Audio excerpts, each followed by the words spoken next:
Hoje se comemora o Dia da Bíblia. Todo segundo domingo de dezembro se comemora o Dia da Bíblia. A Bíblia é um livro muito especial, que deve ser comemorado. Devemos sempre lembrar desta palavra que foi deixada pelo nosso Deus, para que nós pudéssemos nos orientar, para que pudéssemos ser guiados por ela, para então encontrar-se com o nosso Deus. É interessante, quando compramos alguma coisa, sempre recebemos junto com esse produto um manual. Se compra uma TV, se compra um micro-ondas, um fogão, seja o que for, vem lá o manual, como você vai ligar, como vai funcionar. Não é verdade? Isso não tem? Quando uma criança nasce, ela deveria receber uma Bíblia, porque a Bíblia é o manual da vida. A Bíblia nos ensina como devemos viver. Sabe por quê? Quem foi o criador do ser humano? Deus.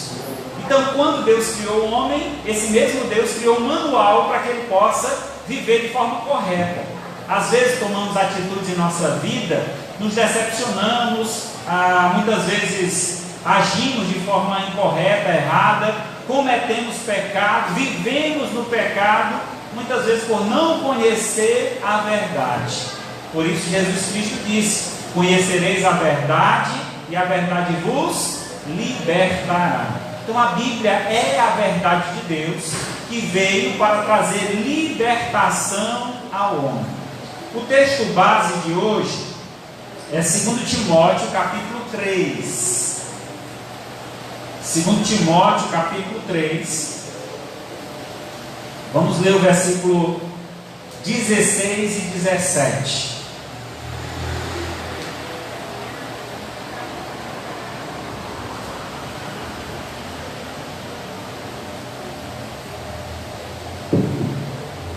Segundo Timóteo, capítulo 3, versículo 16 e 17, diz assim então a palavra do nosso Deus: toda a Escritura é inspirada por Deus e útil para o ensino, para a repreensão, para a correção e para a educação na justiça, a fim de que o homem de Deus seja perfeito e perfeitamente habilitado para toda a boa obra. Oremos ao Senhor. Maravilhoso Deus, Pai Santo, graças te damos, Senhor, por mais uma oportunidade de estarmos reunidos em tua casa, louvando e agradecendo teu santo nome. Queremos, Senhor, nesse momento pedir a tua direção para esta mensagem, que ela chegue ao encontro de nossos corações, transformando nossas vidas, nos orientando, ó Pai, quanto à importância da Bíblia para nós, para o nosso viver diário, que possamos assim nos aproveitar o máximo possível, tirar dela, Senhor, tudo que venha nutrir o nosso crescimento, nos dar assim, entendimento, sabedoria, nos proporcionar crescimento espiritual. Assim, vem abençoar cada um aqui esta noite, que possamos sair daqui fortalecidos e cheios da tua palavra. Pois é em nome de Cristo Jesus que pedimos e agradecemos. Amém. Graças a Deus. O texto que acabamos de ler é um texto que foi escrito por Paulo, inspirado por Deus, é claro. Ele escreve então a um jovem pastor chamado Timóteo. Esse pastoreava por sua vez na igreja de Éfeso. E então a Timóteo ele orienta que ele deveria cuidar bem da Escritura. Ele então afirma que toda a Escritura, quando ele traz essa afirmação, toda a Escritura, é todo o escrito de Deus, Antigo e Novo Testamento. Toda a Escritura ela foi inspirada. Essa expressão inspiração significa sopro. Foi Deus quem soprou, foi Deus quem instruiu o homem a escrever o que deveria ser escrito. É interessante, algumas vezes, falando da palavra de Deus para alguém, a pessoa tenta menosprezar a palavra de Deus, dizendo: olha, papel e caneta, todo mundo escreve o que quiser. Certa vez um amigo meu ouviu isso de um outro amigo, e ele disse: pois vamos fazer o seguinte, vamos sentar nós dois agora e escrever uma Bíblia. Isto é doido, nós não conseguimos não. Como é que tu disse que papel e caneta todo mundo escreve o que quer? Vamos escrever uma Bíblia nós dois? Não, a gente não consegue, é muita coisa. Pois, meu irmão, aí já prova a grandeza de Deus. Como Deus tratou tudo isso para que chegasse até nós. A Bíblia ela foi escrita durante um período de 1600 anos. Imagina só, enquanto o primeiro escritor estava ali compondo a escritura, outros não haviam nem nascido. Quando os últimos foram escrever, muitos já haviam falecido. E essa escritura sendo escrita em 3 continentes diferentes: Ásia, a África e Europa, escrito por mais de 40 homens, é escrito em 3 línguas diferentes. E aí, no entanto, diante de tanta adversidade, tanta dificuldade, ela se mantém íntegra, ela é coerente, não existe contradição na escritura. O que o primeiro escreveu, que foi Moisés, até o último, João, no livro de Apocalipse, toda a Bíblia se completa. Nós não temos dúvida, a Bíblia não há dúvida nem sombra de mudança. O que Deus disse no início, Ele confirma no final. Então por isso podemos crer na escritura e devemos valorizá-la. Uma das grandes bênçãos na vida cristã é termos a palavra de Deus em nossas mãos e em nossa própria língua, pois a mesma foi escrita em 3 idiomas, que são o hebraico, o grego e o aramaico. As línguas mais usadas foram hebraico e grego. A Bíblia nos dá segurança ao mostrar que estamos, a mostrar onde estamos, para onde vamos e ao futuro da nossa vida, como devemos proceder e qual é a nossa responsabilidade. O que Deus fez e faz e fará está nas Escrituras. O que fizemos e o que estamos fazendo, o resultado de tudo isso mostra que nossas decisões podemos mudar o rumo da nossa vida futura. Quando lemos a Bíblia, Deus fala conosco. Quando oramos, nós falamos com Deus. O texto lido começa com toda a Escritura. Isso é interessante, por não ser somente uma parte dela, mas toda a palavra, toda a Escritura é a palavra de Deus. Como a leitura da Bíblia, nossa fé vai mais longe, pois ela é proveitosa para o ensino. Então, através da leitura da palavra, nós temos a oportunidade de crescer, de aprender. Olha, não é muito estranho ouvirmos de alguém que aprendeu a ler na Bíblia. Você conhece alguém que já aprendeu a ler através da Bíblia? Não estudou em escola nenhuma, era alguém que não teve essa oportunidade, era alguém analfabeto, e ele então, através da oração, do desejo de aprender de Deus, orou, pediu a Deus e foi juntando as letrinhas e acabou aprendendo a ler através da Escritura. Eu conheci um cidadão assim, congregou comigo na minha primeira igreja, onde eu congreguei, e era o irmão Expedito. Era um pedreiro, um homem de trabalho suado, muito esforçado, e esse homem era analfabeto. Chegou na igreja, tomou uma decisão ao lado de Cristo e começou a orar e pedir a Deus que dirigisse, porque ele queria aprender a ler e queria ler a Bíblia. E depois de alguns anos, aquele homem ia até a frente, pregava para a igreja. Um homem que não tinha nenhum entendimento das letras, conhecimento que muitos de nós temos, mas Deus capacitou aquele homem através do conhecimento da Escritura, para que ele pudesse não apenas ler, mas pudesse ensinar essa palavra a outros. Então, o poder que a Bíblia tem de ensinar, e ela é proveitosa para isso. Ela, a Bíblia, possui 2 partes, chamada Antigo e Novo Testamento. Ela tem 1189 capítulos, distribuídos em 66 livros.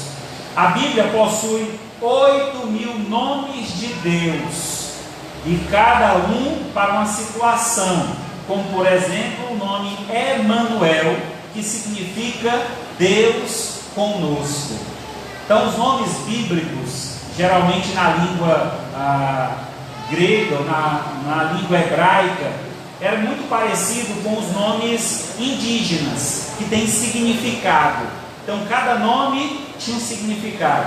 Por exemplo, quando eu fui escolher o nome da minha filha, Dara, eu procurei em vários livros e encontrei, então, lá em 2 Crônicas, o nome Dara. Fui atrás do significado. O nome dela significa pérola de sabedoria. Tudo que eu quero é que a minha filha seja sábia em obedecer à voz de Deus. Por isso escolhi esse nome para ela. Então, os nomes bíblicos tinham significados. Então, o próprio Deus, ele tem vários nomes. Vários nomes são usados para Deus, cada um com uma tonalidade, com um propósito, com um significado específico. Por exemplo, Emanuel, que significa Deus conosco. A Bíblia possui mais de 30.500 promessas de bênçãos para nós. Já imaginou? 30.500 bênçãos prometidas a nós. Às vezes deixamos de ler a Bíblia e perdemos essa oportunidade de conhecer as bênçãos de Deus. O homem, talvez essa seja uma das coisas que mais o homem busca em Deus, são as bênçãos. Então, se você quer realmente conhecer as bênçãos de Deus, leia a Escritura e você vai encontrar 30.500 bênçãos relatadas.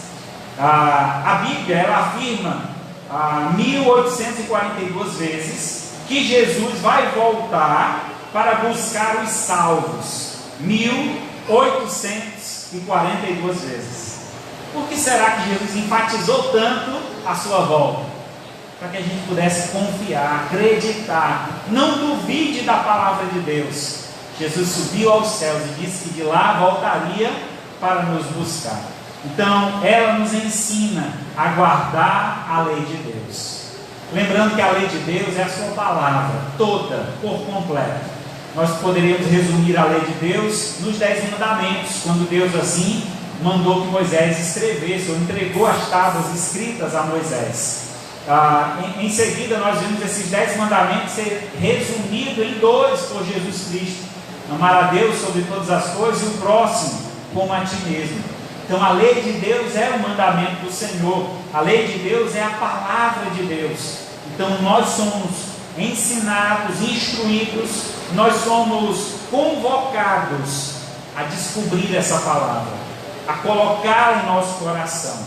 Veja só o que diz Deuteronômio 6 e 7. Estas palavras que hoje te ordeno estarão no teu coração. Tu as inculcarás aos teus filhos. Delas falarás assentado na tua casa e andando pelo caminho, e ao deitar-te e ao levantar-te. Então a palavra de Deus, ela deve ser ensinada no nosso lar, em nossa casa, todos os dias. É interessante, essa escrita aqui foi quando Deus então ordena a Moisés que instruísse o seu povo durante aquela travessia do deserto. E aqui é uma repetição da lei, o livro de Deuteronômio, e aqui então ele está dando instruções para que os filhos de Israel, quer dizer, os filhos do povo de Israel, deveriam então ensinar essa palavra, essas ordenanças aos seus filhos. E ele usa uma expressão muito forte: tu a inculcarás aos teus filhos. Essa expressão inculcar traz a ideia de você abrir a cabeça e colocar dentro, a ideia de esforço, dedicação. Então é na base da repetição. Como é que a gente decora alguma coisa? Repetindo várias e várias vezes. Será que você conseguiu decorar o teu número de celular a primeira vez que você pegou? Cartãozinho lá, pegou, leu o número, decorei. Não precisa mais nem fazer mais nada. Não, você ficou lá olhando várias vezes, anotando, passando para outras pessoas até decorar. Então assim a palavra de Deus, ela deve ser repetida para que ela seja fixada. Então, para que essa fixação acontecesse, ele deveria falar dessa palavra assentado em sua casa, andando pelo caminho, ao deitar-te e ao levantar. Você tem um costume de orar antes de dormir? Você ora quando acorda? São duas orações que eu não falho, eu procuro ser fiel ao Senhor, ao deitar e ao levantar. E é interessante, durante esses dois momentos, você também meditar na palavra de Deus, nem que seja um versículo da Bíblia. Abra a sua Bíblia, leia um versículo, medite naquelas palavras, mastigue aquela palavra, entenda o que o texto está afirmando. Certamente Deus tem uma grande bênção na tua vida através dos textos bíblicos. Um outro texto que enfatiza essa ideia da palavra é Josué, capítulo 1, verso 8. Josué 1:8. Não cesse de falar desse livro da lei, antes medita nele dia e noite, para que tenhas cuidado de fazer segundo tudo quanto nele está escrito. Então farás prosperar o teu caminho e será bem sucedido. Rapaz, esse trecho eu acho belíssimo. Por quê? Moisés havia morrido, Josué agora assume a responsabilidade de entrar na terra prometida com o povo. Então Deus orienta Josué a repetir o que Moisés já havia dito lá em Deuteronômio 6 e 7. Do que é que ele havia dito? Que você precisa meditar na palavra de Deus. Que momento? Dia e noite. Não cesse de meditar nesse livro. Não cesse também de fazer segundo tudo quanto nele está escrito. Não adianta apenas você ler a Bíblia. Não adianta você carregar a Bíblia debaixo do braço. Não adianta você ter uma Bíblia em casa aberta no Salmo 90. A Bíblia não é amuleto. A Bíblia é um livro vivo, que quando você lê, você interage com o autor da Escritura. Deus fala com você no momento que você lê a Bíblia. Então veja que algo maravilhoso, que algo tremendo. Então aqui no texto ele está dizendo justamente isso, que nós devemos cultivar esse propósito de vida, de ter a palavra sempre próximo, andar com a palavra, viver na palavra, não apenas ler a Bíblia, mas praticar, que é muito mais importante, tanto quanto a leitura é a prática da Escritura. E aí ele faz uma promessa para aquele que lê diariamente a Escritura e aquele que pratica a Escritura. Que promessa é essa, pastor? Diz aqui no final do texto: então fará prosperar o teu caminho e serás bem sucedido. Quer ter sucesso na vida? Quer ter um bom casamento? Leia a Bíblia e obedeça. Quer ter um emprego firme, forte, ser um bom funcionário, ser promovido na tua empresa? Leia a Bíblia e pratica. Tudo que você for fazer nessa vida, se você colocar Deus em primeiro lugar, a Escritura ser aquilo que rege a tua vida, vai dar tudo certo, porque é promessa de Deus, e Deus não nega aquilo que Ele promete. Uma vez prometido, Ele cumpre, porque Ele é um Deus justo. Então devemos nele sim confiar. Além da Bíblia ser proveitosa para o ensino, ela também é proveitosa para nos corrigir. A sua correção é perfeita, pois traz ao homem o seu lugar diante de Deus. A correção da Bíblia, ela nos coloca no lugar em que nós deveríamos estar, que é na presença de Deus. Essa palavra correção é interessante. No Novo Testamento, ela só aparece nessa leitura de Timóteo 16. Só aparece aqui. E essa expressão corrigir traz a ideia de você colocar no lugar algo que saiu do lugar. Digamos uma coisa que caiu no chão.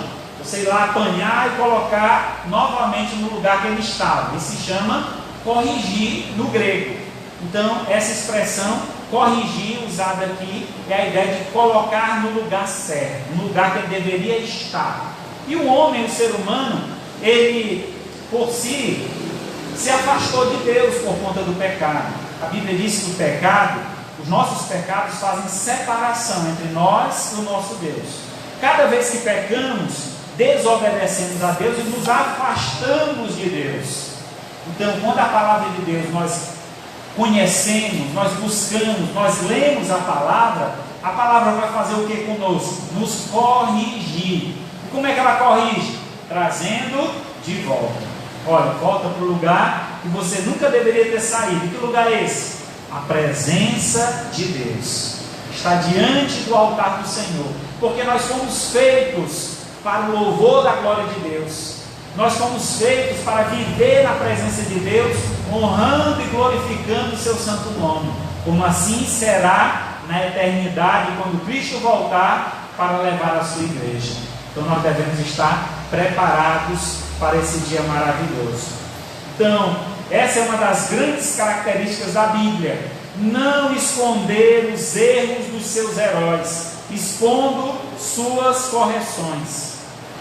Em toda a Bíblia você vai encontrar vários homens e mulheres que se destacaram, que tiveram um bom papel diante da história do povo de Deus. Mas é interessante que a Bíblia também relata esses homens caindo em erros, em pecados, Deus corrigindo, quer dizer, trazendo de volta e reconciliando eles consigo.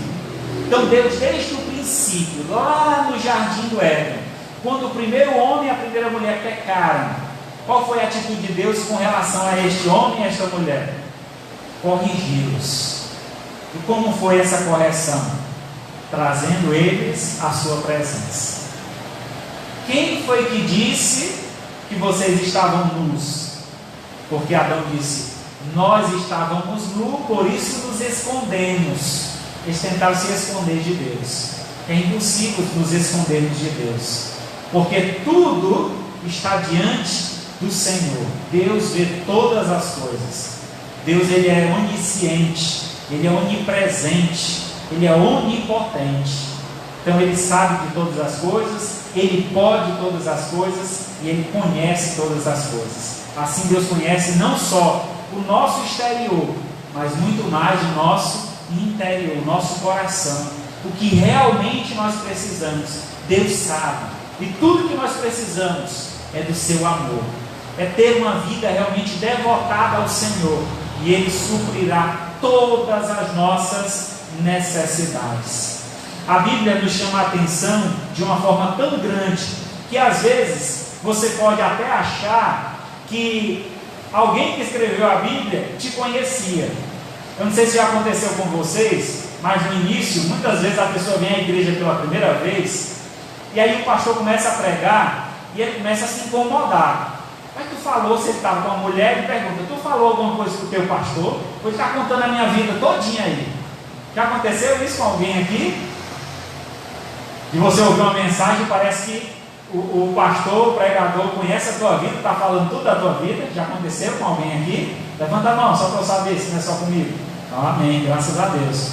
Acontece isso, por quê? Porque Deus conhece o nosso coração. Deus sabe o que nós precisamos ouvir. E quando vemos a casa de Deus e a palavra exposta, nos é apresentada justamente para nos corrigir. O Senhor nos chamando a atenção: filho, volta. Filho, não é por esse caminho. Filho, vem para cá. Deus te ama e quer cuidar de ti. Volta, vem para os braços do Pai. Ele te chama. Assim Deus conhece a nossa vida e Ele realmente expõe a nossa vida diante dos nossos olhos, para que possamos compreender o quanto Ele nos ama e quer cuidar de nós. Então não duvide da palavra de Deus. Não ache que alguém falou para o pastor sobre a sua vida, que isso não acontece. Na verdade, é Deus falando ao teu coração. E se Deus fala ao teu coração, obedece. Não feche os teus ouvidos, não olha para trás, apenas segue, como fez os profetas do Antigo Testamento, que disseram ao Senhor: eis-me aqui, envia-me a mim. Estou aqui, Senhor, pronto para te obedecer.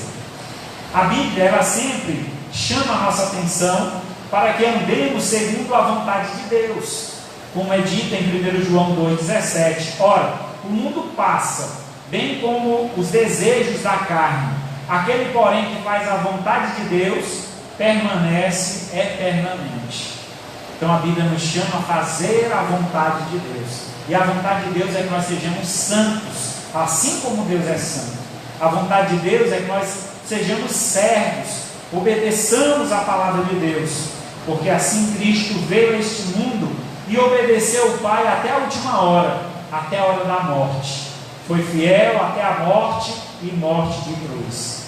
Como também não esconde os sofrimentos infernais. A Bíblia relata qual é o futuro, a eternidade daquele que não obedece à Bíblia.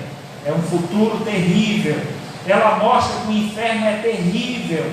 O estado do homem lá é irreversível. Uma vez que alguém caiu no inferno, não tem como sair de lá. É uma passagem só de ida, não tem como voltar. Então devemos tomar uma decisão enquanto é tempo. Devemos agir na nossa vida enquanto é tempo. Hoje é o dia do arrependimento. Hoje é o dia de corrigir o curso da tua vida. Se você está andando em um caminho tortuoso, em um caminho que vai para longe de Deus, volte-se para o nosso Deus. Volte-se para o nosso Deus, porque Ele é rico em perdoar. Ele é um Deus misericordioso. Vejamos só como Deus trabalha nessa correção. Tito 1,13. Tal testemunho é exato. Portanto, repreende-os severamente, para que sejam sadios em fé, ou na fé. Então a palavra de Deus, duas expressões são usadas aqui, intercambiáveis, quer dizer, tendo o mesmo sentido, um sentido bem aproximado, que é correção e repreensão. É interessante essas duas palavras. Repreensão, a Bíblia repreende as pessoas por sua conduta ou crença equivocada. A Escritura expõe o pecado justamente para que ele possa ser tratado mediante a confissão e arrependimento. Então, quando se fala de repreensão na Escritura, é uma correção de um comportamento ou de uma prática, de um pensamento, de uma doutrina. Então a nossa vida é regida por doutrina. Então quando estamos seguindo um caminho errado, a Bíblia vai nos dirigir a qual deve ser o caminho correto. É tanto que a Bíblia se apresenta, o próprio Jesus apresenta-se como sendo o único caminho. Eu sou o caminho, a verdade e a vida. Ninguém vai ao Pai a não ser por mim. Então, diferentemente do que é pregado em outras denominações, outras religiões, que o homem pode ser salvo por obras. Por obras ninguém pode ser salvo, porque obra maior Jesus fez por nós, morrendo na cruz do Calvário. Quem sou eu para fazer alguma coisa que mereça salvação? Se Jesus, o Filho de Deus, que não cometeu pecado algum, teve que morrer na cruz em meu lugar, em seu lugar. Então o sacrifício de Cristo, ele é perfeito, ele é único. Não há nada que você faça que possa substituir o sacrifício de Cristo. Até porque, se isso fosse possível, Jesus não teria vindo morrer numa cruz inutilmente. De uma forma que, se eu e você tivéssemos força e nos esforçássemos de tal maneira a praticar boas obras que agradassem a Deus, que não seria necessária a morte de Cristo. Então, já que isso não é possível, Jesus veio justamente para pagar o preço pelos nossos pecados. Morreu um justo pelo pecador. Deus prova o seu amor para conosco pelo fato de ter Cristo morrido por nós, sendo nós ainda pecadores. Essa é a grande prova de amor do Senhor. Vejamos aqui outro texto.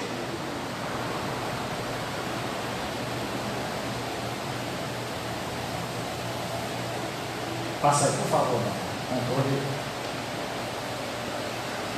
Provérbios 3,12. Porque o Senhor repreende a quem ama, assim como o pai ao filho, a quem quer bem. Então a repreensão do Senhor é uma repreensão amorosa. Ele repreende com amor. Ele repreende porque Ele ama. Por isso que Ele repreende.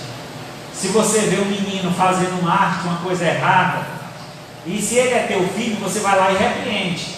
Se for filho de outra pessoa, você pode até dizer: ei menino, cuidado, né? Talvez você não vá lá fazer a mesma repreensão que você faria com o seu filho. Então o que Deus está dizendo é que quando a palavra de Deus ela vem e nos confronta, porque Deus nos reconhece como filhos. Se a palavra de Deus vem e fala no nosso coração, é porque Deus está dizendo: meu filho, sai desse caminho, volta para cá, meu filho. Aí não é o caminho certo. Então é assim que Deus trabalha em nossa vida. Ele corrige, Ele repreende a todos quanto ama. Em terceiro lugar, a Bíblia ela é proveitosa para nos instruir. Também a palavra de Deus possui esta virtude, a de nos instruir. A Bíblia é fonte de inspiração para cada leitor. Ela é o livro que mais educa em nosso mundo. A Bíblia possui mais de 40 escritores, sendo estes de várias camadas da sociedade. Por exemplo, reis, pescadores, médicos, pastores de ovelha, uma variedade cultural. Deus usou homens de regiões diferentes, de culturas diferentes, para que pudesse expressar as verdades do reino celestial. Então nosso Deus ele é perfeito. Hoje há uma grande briga sobre cultura. A cultura tal é que é a certa, a cultura tal está atrasada, tem que ser atualizada. Devemos entender, irmãos, que a cultura de Deus ela é perfeita, porque é uma cultura divina. Deus é perfeito e tudo que Ele faz também é perfeito. Por isso devemos nos dedicar a essa cultura cristã. O crente ele deve seguir a cultura cristã, não a cultura nordestina, não a cultura, vou usar aqui a expressão popular, afrodescendente, né? Não deve estar preocupado com a cultura A ou B. Siga a cultura cristã, ela é perfeita. Ela coloca todo mundo no mesmo nível, não há diferenciação. Todos somos iguais diante de Deus, e Deus julgará o homem de acordo com suas obras. Então cada um de nós será julgado pelo que somos e o que fazemos.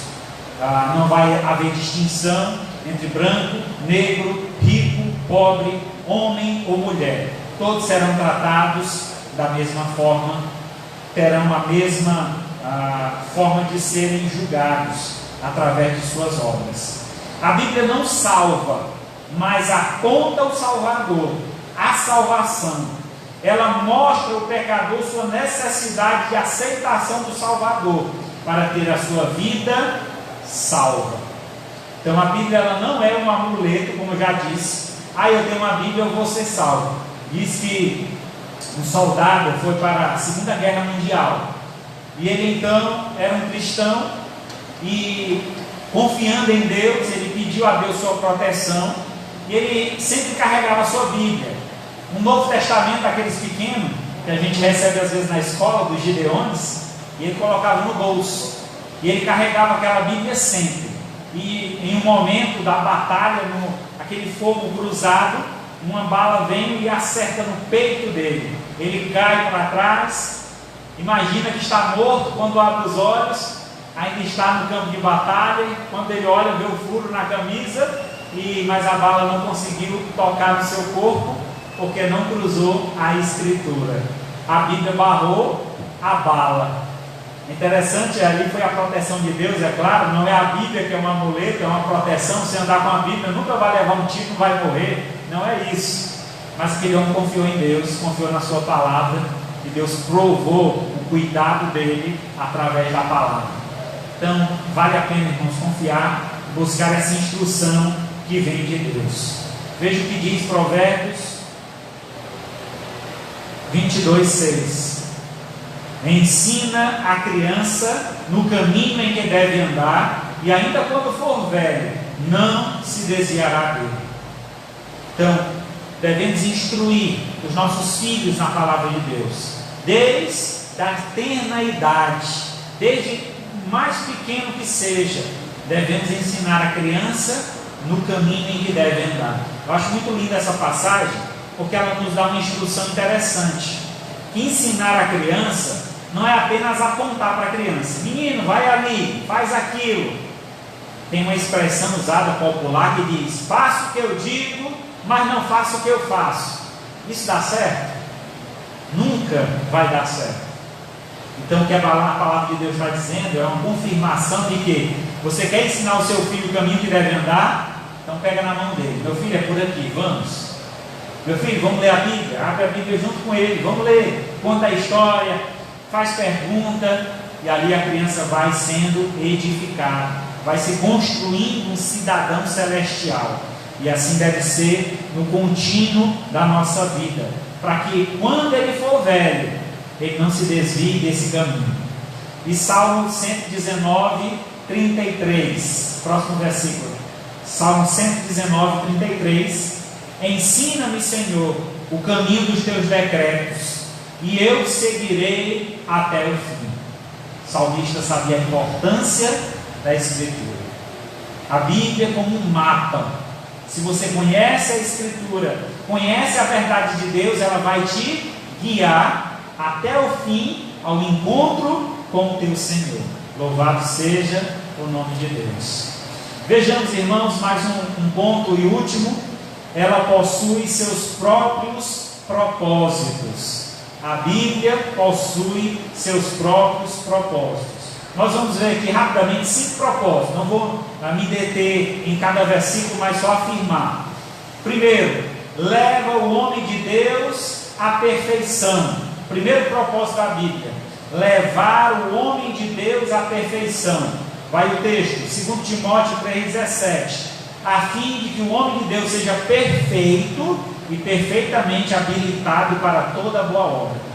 Aquele que escuta a palavra, obedece, é corrigido por Deus e tem a palavra de Deus como vida, essa pessoa vai então ser aperfeiçoado por Deus, a cada dia se tornar mais parecido com Cristo. Segundo propósito, conduzir o homem ao perfeito altar de Deus. Conduzir o homem ao perfeito altar de Deus. Mateus 25, 34. Então dirá o rei aos que estiverem à sua direita: vinde, benditos do meu Pai, entrai na posse do reino que vos está preparado desde a fundação do mundo.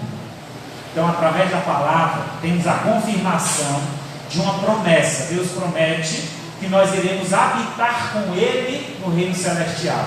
Então essa promessa é cumprida quando então Ele voltar, e nós iremos habitar com o Senhor, recebendo esse direito de entrar no reino dos céus. Terceira, leva o homem a ser perfeitamente remido ou liberto por Deus.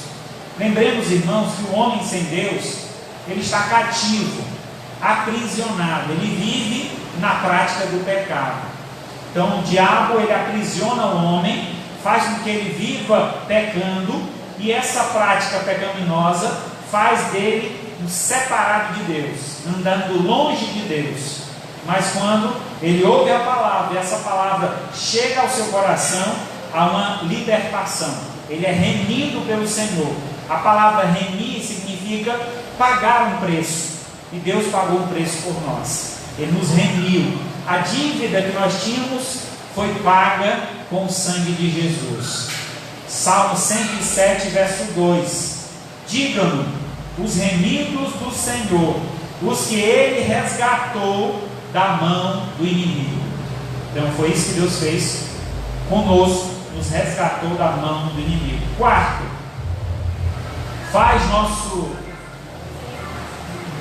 fazer nosso Deus perfeitamente conhecido entre os homens. Outro propósito da Bíblia é fazer Deus conhecido dentre os homens. Então, através da Bíblia, os homens conhecem quem é Deus.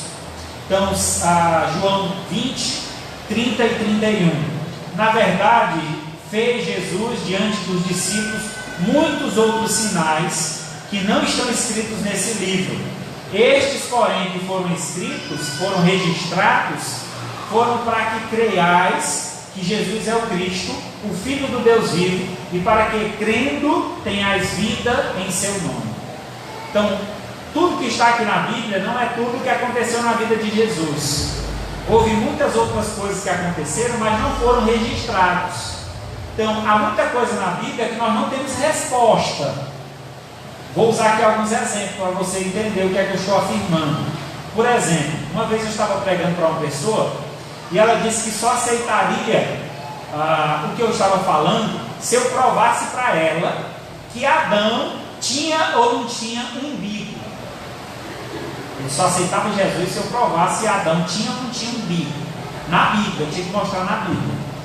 Mas na Bíblia não tem uma passagem, então Deus fez o umbigo de Adão. Não tem essa passagem, né? Mas eu disse para ele, olha, eu posso lhe afirmar o seguinte, que quando Deus fez o homem, a Bíblia diz que Deus olhou para o homem e viu Deus o que havia feito e era muito bom. Então, essa expressão de muito bom dá a entender uma perfeição, de que Deus fez o homem perfeitamente. Tudo que era necessário estava nele. Se o umbigo é necessário, então Deus fez o furinho lá, com certeza, eu não tenho dúvida disso. Ele foi feito perfeito.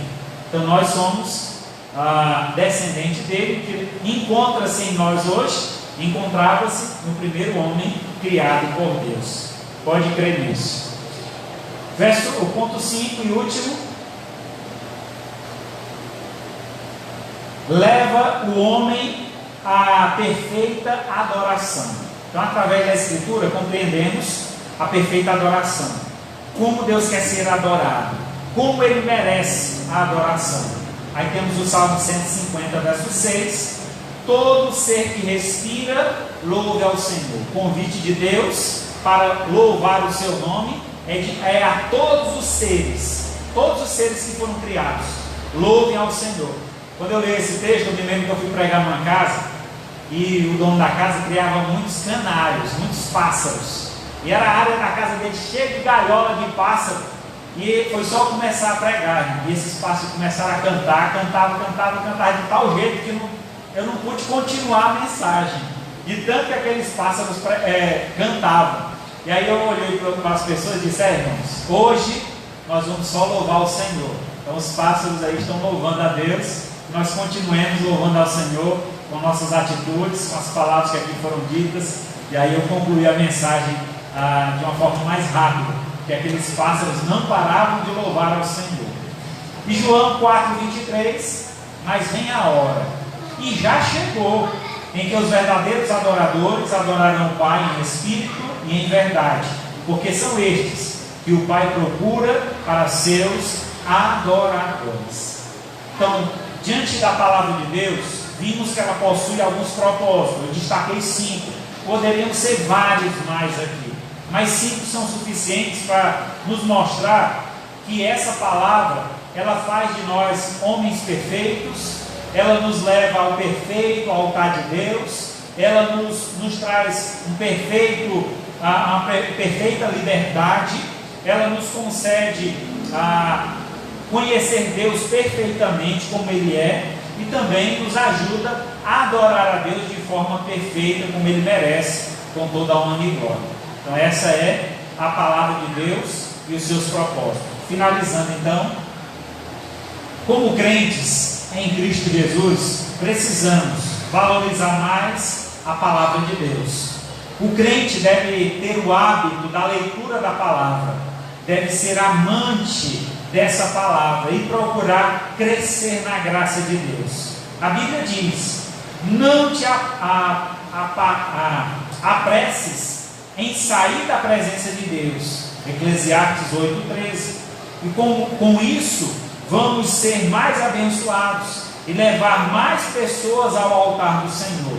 O crente precisa ter esta grande vontade, que é de conhecer o nosso Deus a cada dia pela sua palavra. Assim nossa fé vai ficando mais firme, mais eficiente para o nosso viver diário. Meus amados irmãos e amigos que hoje aqui estão conosco, que essa palavra verdadeiramente tenha chegado ao teu coração, que você receba essa palavra com alegria, porque Deus hoje falou ao seu coração. Se tem algo na sua vida que precisa ser mudado, deixe que a palavra faça essa mudança. Busque essa mudança na palavra.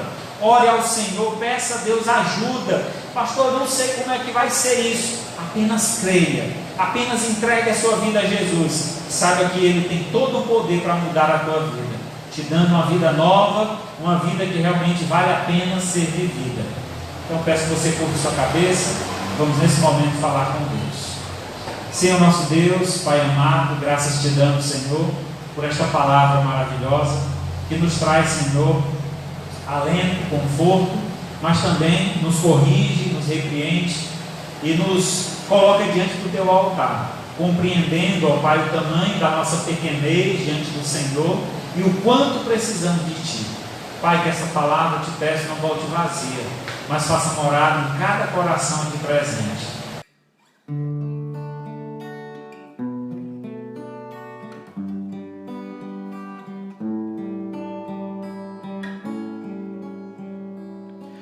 Quero buscar e pedir ao Senhor do seu Espírito e seu amor, e na palavra vou refletir, pois suas ordens eu quero cumprir.